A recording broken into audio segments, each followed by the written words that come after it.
are we headed for another crash like in 2008? I had a comment on a TikTok post a couple days ago from Bobby Sox 200,000 that property that we posted on TikTok was at 800K was overpriced by about 350,000. So I think in essence what he was saying is we are headed for a crash. So let's rewind. I got licensed in October of 2007, and within 6 months, the market started to tank. Inventory skyrocketed, prices dropped, and I watched a ton of families lose their home. So that comment got me thinking, are we headed for a crash like that? Do we have the conditions that we had in that perfect storm of '08? So I feel like there's 3 important factors. We need mass unemployment, we need a ton of sellers desperate to sell their home, and we need a lot of inventory. Are we there now? Let's dig in. Let's talk about the 2009 loan landscape. Completely different world than it is now. Stated income loans, 100% financing, option arms. So once the market started to soften and prices dipped, it was easy for these homeowners with no skin in the game, no equity to say, screw it, I'm out of here.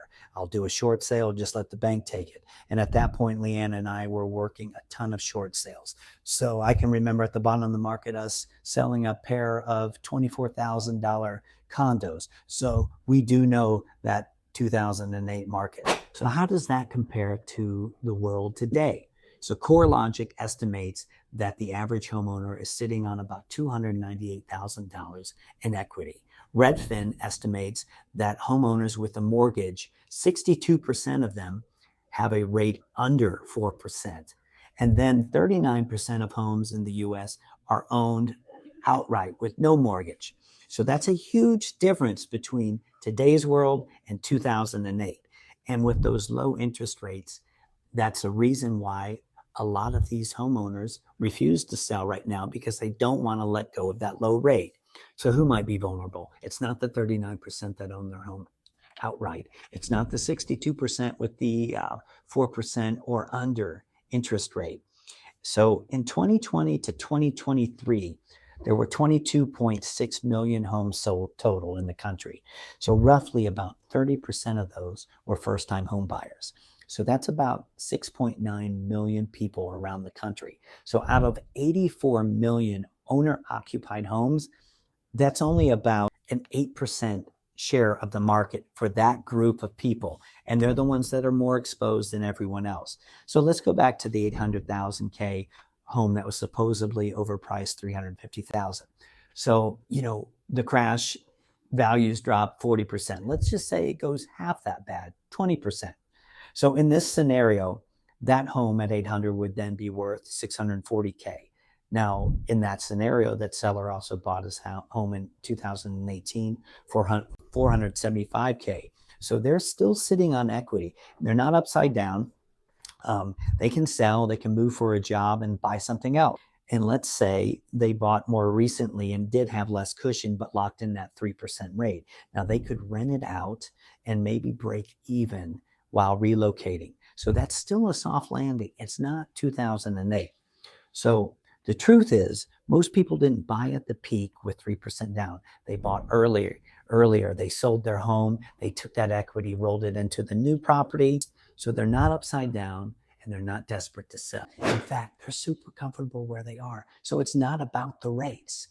And a crash needs a ton of inventory. And according to Zillow and NAR, we're still at 35% pre-pandemic levels on inventory. So sure, demand has cooled, but supply, it never came back.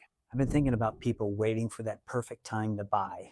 It's kind of like people camping out on Black Friday to get that deal at Best Buy on the TV at 2 a.m. So yeah, you might get a great deal if they've got the TV, or if the guy behind you doesn't punch you in the face to take it. So what if you can't wait until Black Friday to get that TV? What if yours broke? What if yours is too big?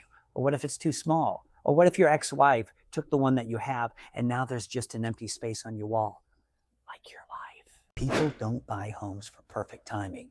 They buy it when life happens. Maybe you have a new job in a new city. Maybe you have a baby on the way. Maybe your babies grew up and moved away and your house is too big. Maybe there's a wedding. Maybe there's a divorce. Maybe there's a death. But people buy homes when life happens. It's about fulfilling the greatest need that you have in life next to food and water. It's about coming home to a place that's yours, one that you don't worry about rent hikes, one that you don't have to ask somebody whether or not you can paint your half bath purple, paint it purple. It's about planting a tree. It's about planning a life. Is a housing crash coming? Not like 2008. Of course, I'm not an economist. I don't have a crystal ball, but everything that we've talked about, homeowners are stronger, inventory is limited. Could the market soften? Sure. Could overpriced properties come down if we get more inventory? Of course. But it's not like what we saw in 2008.